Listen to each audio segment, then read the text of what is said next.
Hi there, welcome. It's Lucy from Inclusive Change.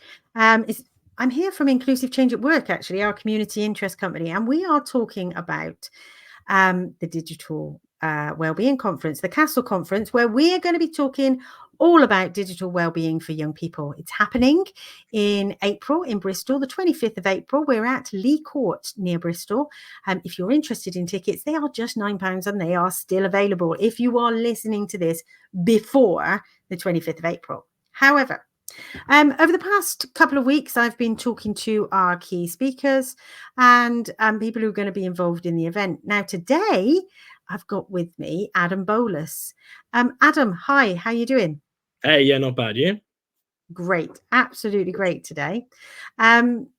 Really, really great to have you here. And we're going to have a chat about your organization, your business and what you do and why you're part of the conference. So let's get into it. And I'll start with my first question to say, can you tell me a bit about you and your organization? Yeah, so I'm Adam, identified. I started Incinto back in November 2022 now. And back then it was called Digital Woof because we were pursuing mainly the education side of things. But now we've moved more into, we haven't forgotten that piece. That piece is very important. That's still actively going, but we're pursuing more the prevention piece at the moment, technologically to drive organizations and individuals towards having a safer digital environment in general. So let me just ask a question about what you just said. Digital woof. You talking like the dog woof? Yeah. So like, so we've got, so I've got a dog at home called Sid, who's an absolute little nutcase. So the other day This is making sense now. Yeah. So he was sitting with me in the garden. I thought, oh, I'll take him out in the garden because it's, it's nice and calm. It's sunny for once. No, he sees a cat. He runs, takes the chair leg out from under me. I'm still sitting there, coffee all over me, and he's just trying to kill a cat. So he's brilliant. I love him so much, which is why I named the product after him. The service after him. So Digital Woof and Sid are named after your dog? Yeah, essentially, yeah. Yeah, because I love anything. Yeah, well, I love anything that's got a story that leads either back to the dog or a cat. Yeah, no, he's nuts, but he's great. Yeah. I'm really intrigued now. What kind of dog was it? Jack Russell. Yeah, so like, so we use a lot of, like, we generate a lot of our artwork of the dog with GPT and DALL-E, and we've managed to get it to push out a lot of the images that actually look like the dog. Some of them don't, but a lot of them do. So the one on his profile picture on the website when you go there, that looks basically exactly like him. Yeah. So now I'm even more invested. So now you're telling me that the artwork isn't just artwork that's been created by AI. It's actually based on your own, on Sid, your dog. Loving it even more. Yeah, no, absolutely. Yeah.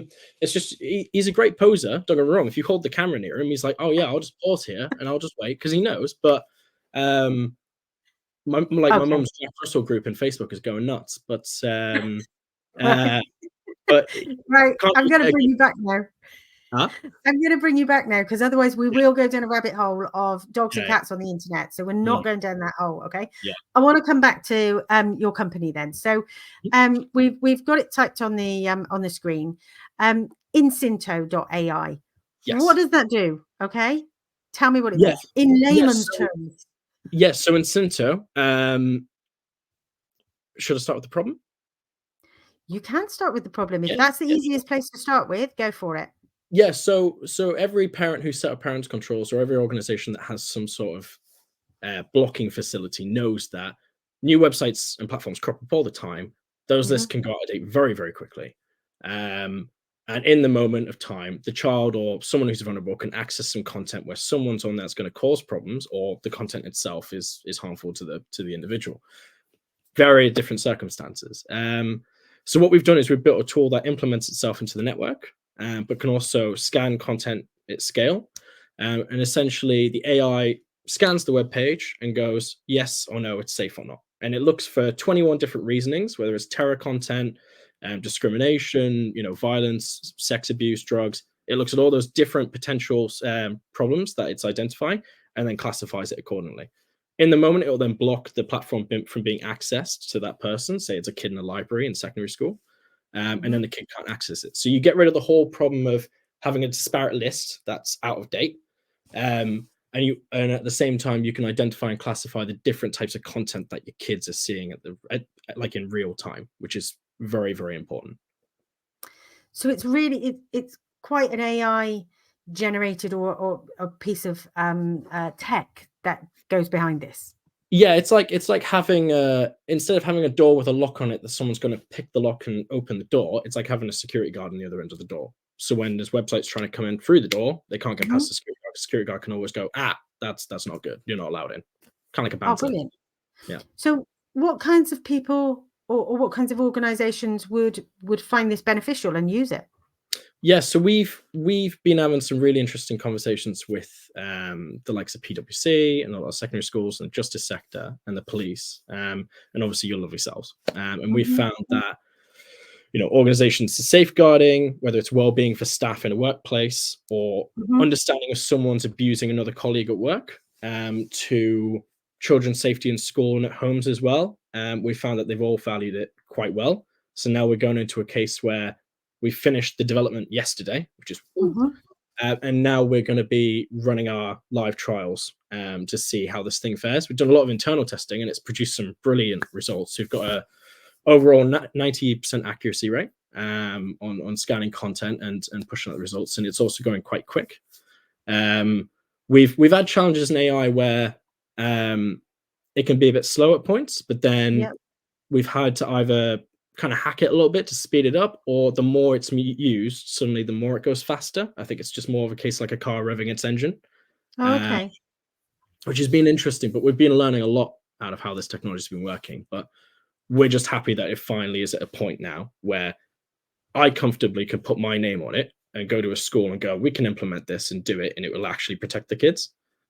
That's pretty amazing. Pretty impressive. And I put my own name on that, absolutely, because it's good. Oh, that's fantastic. And just picking up on SID. So tell me a bit about SID. How does that fit into this? And what does SID do? Yeah, so that prevention piece and education piece, the way I see it is like, it's all well and good having, top-notch security on your home network. But, kids talk to other kids, the parents may not have it. If that kid sees something that's bad online, they start to share it because they either believe in it or they find it's really exciting to share. That kid then gets exposed to it, they come home and they may be finding other ways to look at it.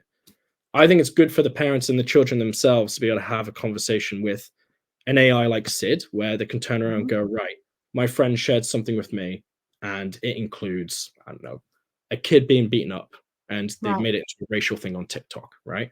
That's a problem because it happened about 2 months ago down here in Cornwall to some people in the local community, not naming names, where there was a child that was attacked in the school, and then some kids videoed it, put it on TikTok, and said it was all about race, and it wasn't about race.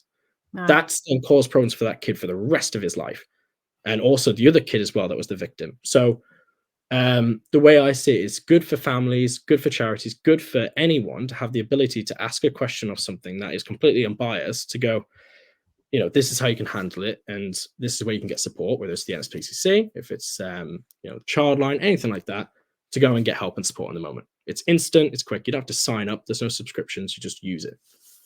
Oh, that's really cool. And so with SID, so how do you find SID? Where is SID? Digitalwoof.com. It's like woof is in a dog woof. And then that's it. It's on the homepage. It's right there. You can just start using it straight away. And so you can type something in, or anybody could type something in, and it might give you a signpost to where you can go and get some help. Yeah, it'll give you its own interpretation on what it thinks is the right thing to do in the situation. It's been trained off of safeguarding data and digital safety data and that we found from the government, police, charities. But yes, it will also recommend things like Childline, all these things. And it's not just narrowed down to say, how do I set up safety settings on TikTok for my daughter? It's all the way to, I think my child's depressed or is self-harming because it's happening a lot. And you'll ask it, what the hell do I do? And then it will go, okay, here's the ways you can talk to them about it. Here's who you can reach out to. Here's what you need to do to go, right, reach out to these guys, speak to your child, approach them softly. Do you know what I mean? All these things that safeguarding. That's really empowering, isn't it? And it's there on your phone, and you can go, crying your eyes out, what do I do? And it'll be there. I've been there and I've tried it, and I've tried Sid recently, but I've been that parent who went online to go and find where I can get help. Yeah. And I've also been that person that other people come to and say, how can I help? Where can I go for help? And this is just, this is great to be able to provide that as a signpost. And so, all credit to you, Adam. Thank you is what I'm going to say. So, I mean, the other added benefit, sorry to interrupt, but the other added benefit of it is that when you've got tears in your eyes, you can't really see that bloody well. So instead of having to trawl through tens of web pages on Google that Google's referred to you, and you're not finding anything helpful, you can just actually ask the direct question of the thing you're after, and it will tell you what you need to know. Wow. And it's just, I'm hoping after this podcast, just go online, guys, find Digital Woof and ask Sid the questions that you want. Just test it. I've tested it out because I think one of my kids said to me something about skibbity toilet, right? Yeah. And so I did test it out. And I will say Sid didn't find it at that time. Yeah. But I'm pretty sure Sid will find it now. So there's stuff going on with kids online all of the time, and there's new stuff coming out all the time. And for anybody that doesn't know, skibbity toilet is like a meme or a character that's on YouTube or TikTok and the shorts, a bit like some generations might remember annoying orange. It's even more annoying than annoying orange, let me just say. The other thing with that, what was it again? Skippity doo dah. What's that? Skippity toilet, I think it is. I'm gonna forget about this in 10 minutes anyway. Skippity toilets. What we're planning to do is, now that we've got the AI piece that's going to be analyzing this content, right? So what we intend to do is scale it very, very quickly, where we'll be scanning, say, thousands to hundred thousands of platforms every single day, and then classifying them. But the other key thing is that we'll be kind of understanding, say you've got school A and school B, we'll be understanding that school A, say in Durham, is accessing a lot of racial content, right? Let's say racially linked content that's in some way harmful. And then let's say there's a school B's down in Cornwall and they're accessing a lot of sexually explicit content.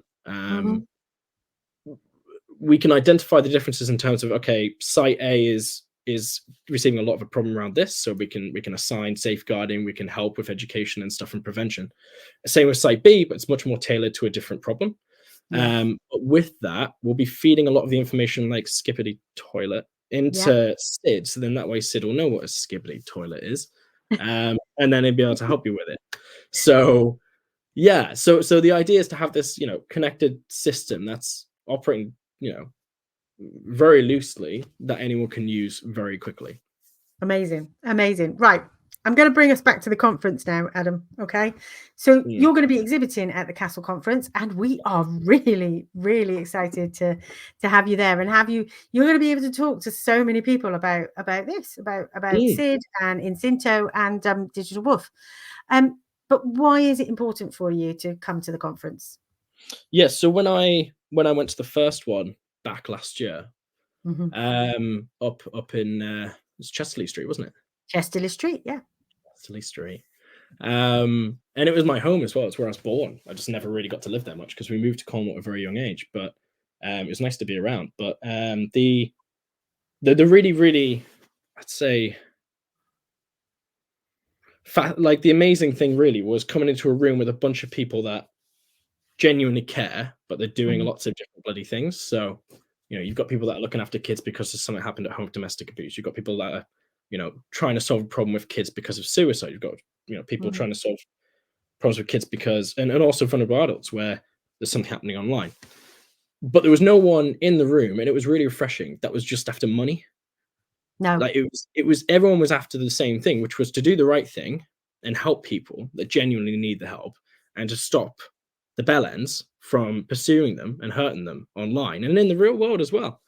And that was really refreshing, to be honest, because it felt more human than your average networking event. And they're just always about making sales and finding opportunities, which is great, but it's not one thing I'm really after in this. So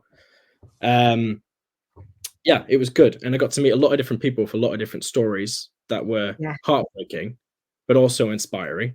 And Everyone just genuinely gave a crap. Yeah, It was nice. I thank you. That's really amazing to hear.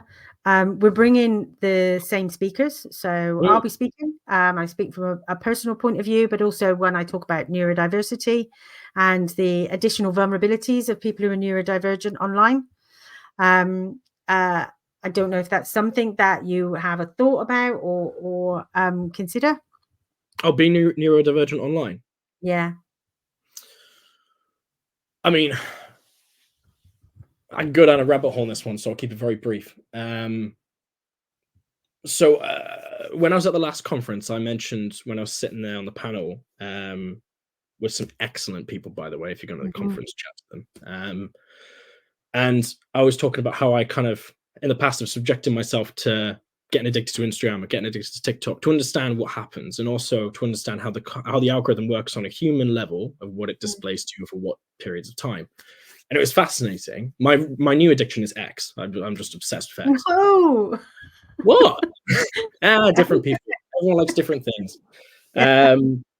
But with being neurodiverse, your brain operates very differently. The chemical balances are different. And if you haven't read the book Live Wired, I'd recommend reading it. It talks about how the brain forms different patterns and how your brain adapts to different habits and circumstances. But when it comes to things like TikTok, which are incredibly easily addictive, short form digestible content, and actually makes you dumber over time, which is frightening. I think people in general that are neurodiverse are more susceptible to those short forms of content that can be much more addictable. Same as, you have someone who's got a pattern of addiction to alcoholism in their family, get them addicted to alcohol and they're going to be much more dependent. Same with gambling. It's the same thing with specific types and platforms and applications that can benefit or hinder you. They should be regulated the same way, in my opinion, because they can do a lot of damage, but we're not there. And I don't think we're going to be there for a while, to be honest with you. Yeah. There's a lot of traction at the moment of different people talking about this kind of stuff, and we'll see what comes out of it. And at the conference, we'll be talking about it because Professor Kowalek from Loughborough University will be talking about the attention economy, and that's exactly what you're talking about there. That attention economy and the crisis, but not one of young people's making. One that we've just kind of sleepwalked into.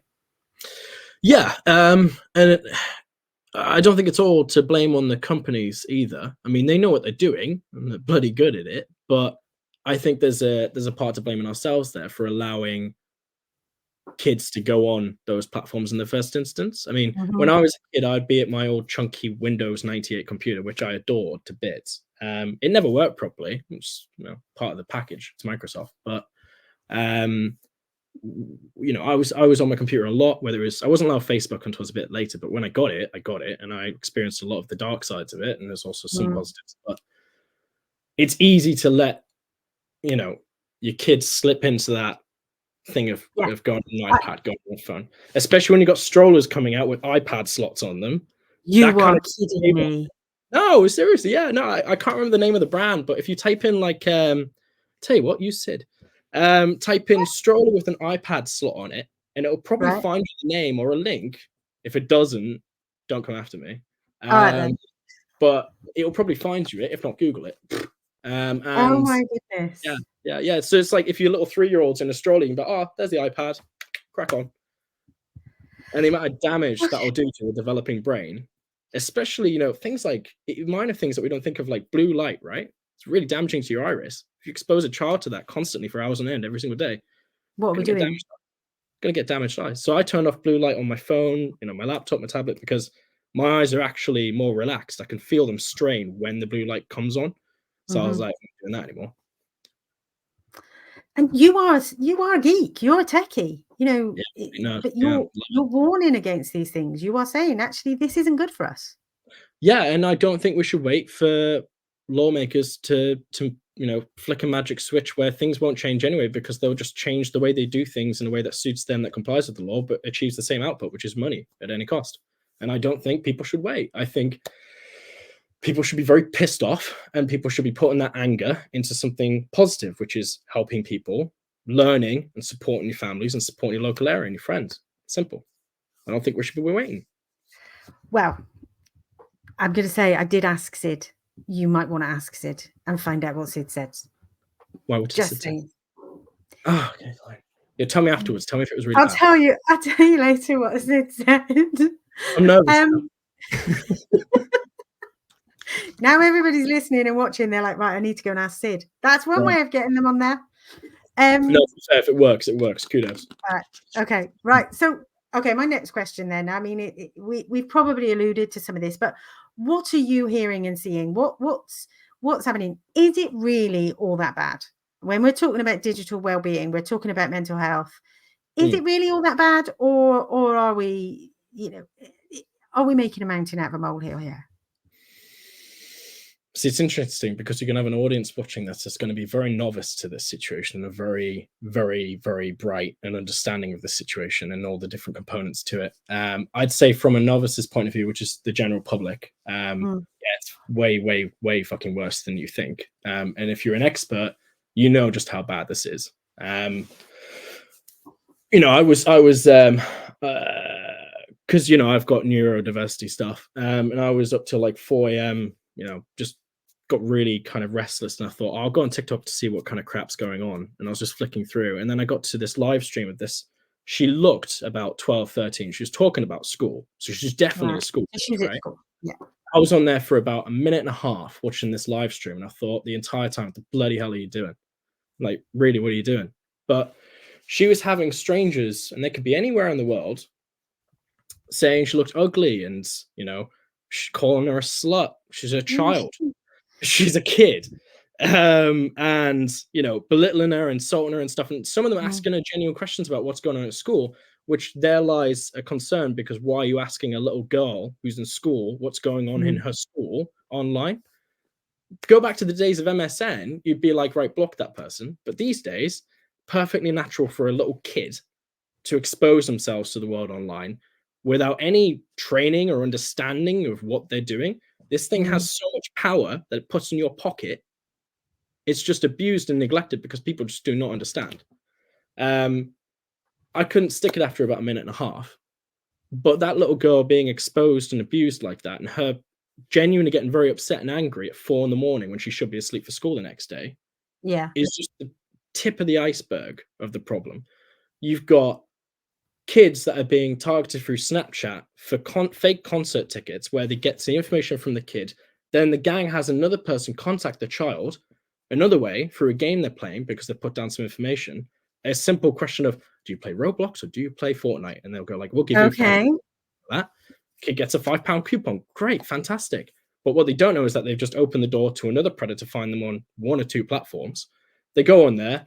There was a Children's Society story from their safeguarding team where there was a little lad, and they were talking to him about home and cost of living, and this was just post-pandemic, like we came out the second lockdown, and he said, I can't afford pizza, we're kind of struggling. And another person went, I'll buy you a pizza.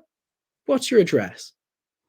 Come on, man. I mean, the kid obviously doesn't know any better. The kid's going to go, oh yeah, here's my address, because it takes a human being to be exposed to a lot of crap to realize in their life that not everyone's out there to help them. Yeah. And the kids won't understand that. And you can blame the kids all you like, but you're an idiot. So that story, I can't remember the rest of it, but the problem of a kid being able to give away their address so easily to a stranger online is identified as a serious problem. That leads to things where children end up getting tracked. They end up getting gifted a phone what's is it the transport police for the trains? Yeah, British Transport Police. That's the one, yeah. So what they do is they end up giving the kids iPhones, like expensive phones, and go, right, you owe us for that now. The kid's then hooked, the kid's scared, the kid's threatened, going, right, we're going to talk to your parents and threaten your parents, or get your brother or get your sister, whatever. And all they need to do is find the names on Facebook to terrify a child, because the child's going to go, how did you get that? And then they end up getting the kids to traffic drugs and sex. So that's county lines. So we're talking about county lines there, aren't we? Yeah. Yeah. And actually, yeah, my thoughts on this, and I don't talk about this very much, actually, I haven't brought this up very much, is that that online world is that gateway into things like county lines, which are just incredibly devastating. Mm. And yeah, no, thank you for bringing that up. So, you know, in summary, from that point, yes, it is all bad out there. It is I'm not, pretty bad. yeah, yeah. I'm not going to finish that. Actually, I'm not going to finish that story because, to be honest with you, I don't think the algorithm would allow you to post this on Yeah, YouTube no, because no, it's heartbreaking, and you'll cry your bloody eyes out because it's a little girl yeah, out too, and it happens to, you know. I think it was a dictator said this one, but he was kind of right. He was like, one death is a tragedy, but you know, a million is a statistic. I mean, you see it on the news and you go, oh, a million kids, and it, you know, you don't feel the emotion of there's a yeah, kid there and there's a lot of yeah, them. You see a number and you'll forget, like I said earlier, and it'll move on pretty quickly. yeah. Do you think that things like the Online Safety Act will have an impact in this? No, I think, well, actually, no, I take that one back. I think it'll have impact. I don't think it does enough. I don't think it goes close to what it needs to do. I remember when the online harms white paper came out and they were talking about finding and prosecuting directors personally that were responsible for departments that had, you know, a responsibility and a duty of care for children and vulnerable people. Nope, didn't Mm, happen. You can tell that's never going to happen because there's too many interests. But I think it. I think it's like GDPR, where they can put a tick box, but they can still take your data. You wouldn't be any the wiser. yeah, it's. I think I that's it. think. Because, I think. like, sorry, go on. No, I think it's got time. It needs time to get established for people to even know that the Online Safety Act exists. Because Mm, surely, the story you were telling about the young girl who was on TikTok, um, that could be reported, mm. and those people who are making those comments and driving that to her, that they could be investigated. Well, I mean, potentially, but if they're a smart, prolific abuser that tends to do this Mm, thing quite regularly, which a lot of them are, mm, then they'll probably be using something like a VPN and whacking their IP address all over the world through like 8 different routers, and you won't find them. It doesn't solve the problem. It will just keep going, and whether the company's oof, fined or not, because all right, let's say TikTok gets fined for users, you know, insulting other users for serious malicious abuse. That's a detriment to the yeah, health. yeah, TikTok gets fined. And they'll probably put in some countermeasures. I remember Facebook had some issues around this, and they didn't really do yeah. much, but they paid the fine. But the revenues are so exceedingly high, it's It doesn't touch it, does it? itch, you know, and you're not going to fix the problem unless you genuinely care. And from what I'm sure, these are lovely people in their own Mm, right that work in these boardrooms, and there are teams in these organizations like Meta that are genuinely trying. They are trying, mm, but it's not enough. It's not enough. From where I'm sitting, from what I experienced as a kid, from what I'm seeing now at scale, which child abuse and the word scale should never be put in the same sentence, it's not enough. It's just not. whew. Thank you. Sorry. It's yeah, no, I appreciate your passion. I appreciate what you're saying. Um, so I'm gonna come to my next question is, what can we do? What can we do to support young people? What can we do to make a change around this? Oh, so many things. All right. A, we need to educate people. Okay. We need to actually start caring about each other. There's a problem in this country where, since COVID especially, but over the last 10 years, our community, like communal areas and towns have died. Pubs have died, Mhm, community centres are shut down because no public funding, because they've been cut. Your police force has been stripped, your hospital services don't work, you know, the communal stuff's gone. mm, So, you know, that's been replaced by kind of an internet version of a community where, you know, people chat online on Zoom calls, kind of like we are now, which is great yeah, because I'm, you know, incredibly broke and this saves me traveling to see you.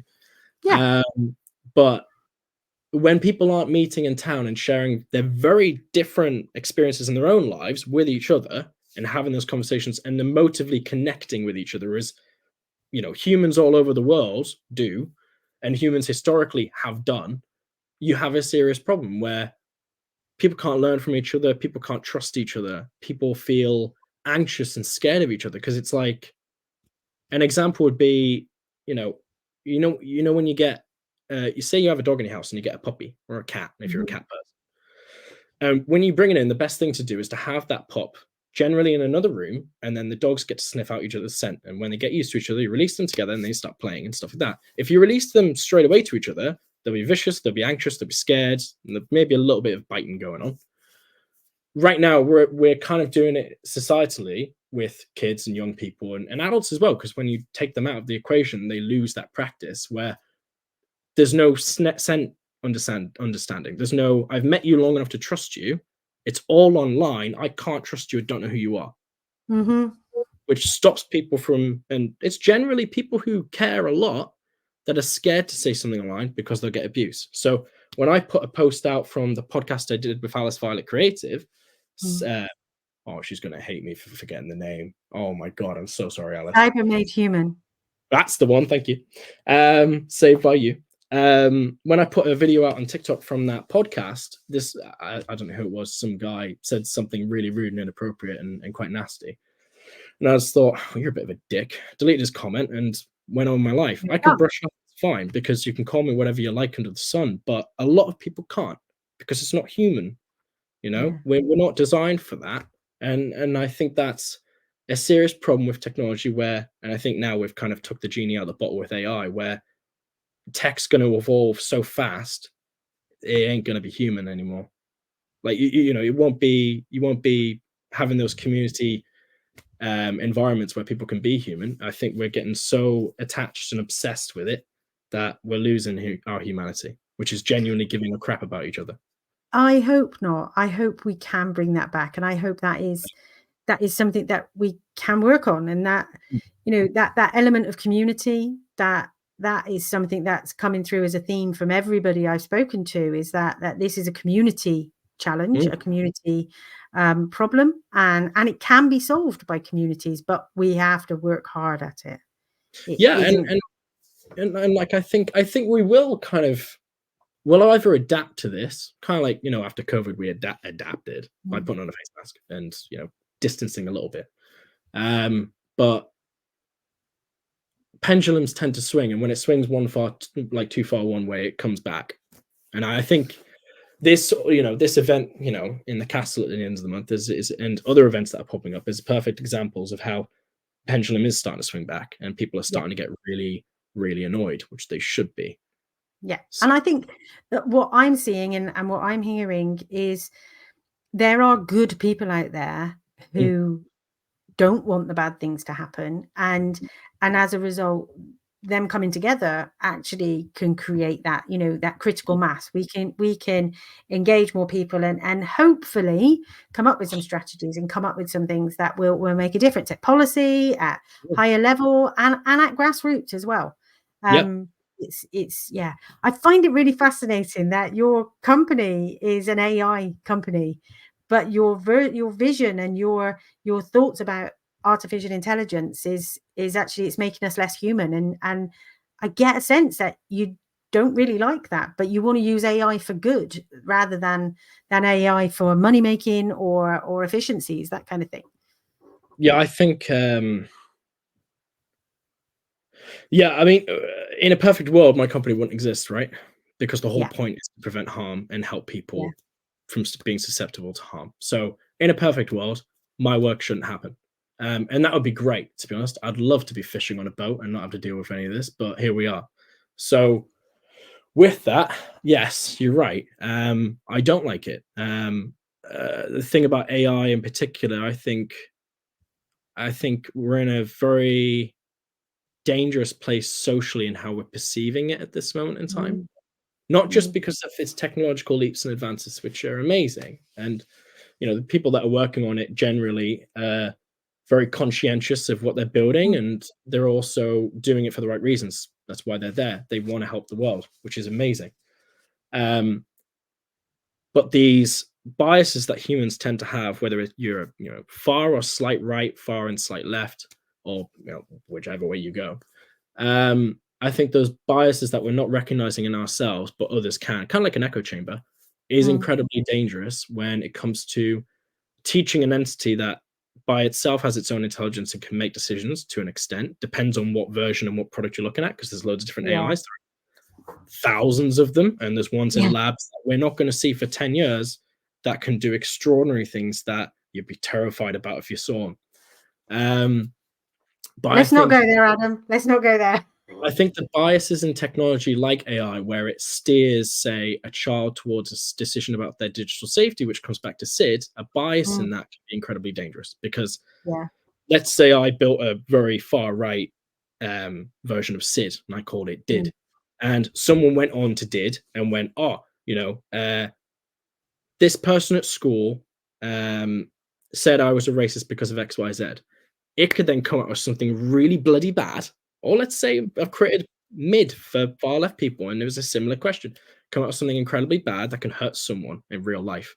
And when you give an AI the tools to go do things for you, let's say the humanoid robots that Jeff Bezos has been investing in and China's doing really amazing work in, they start walking around your house and they have inherent biases and they're doing things for you.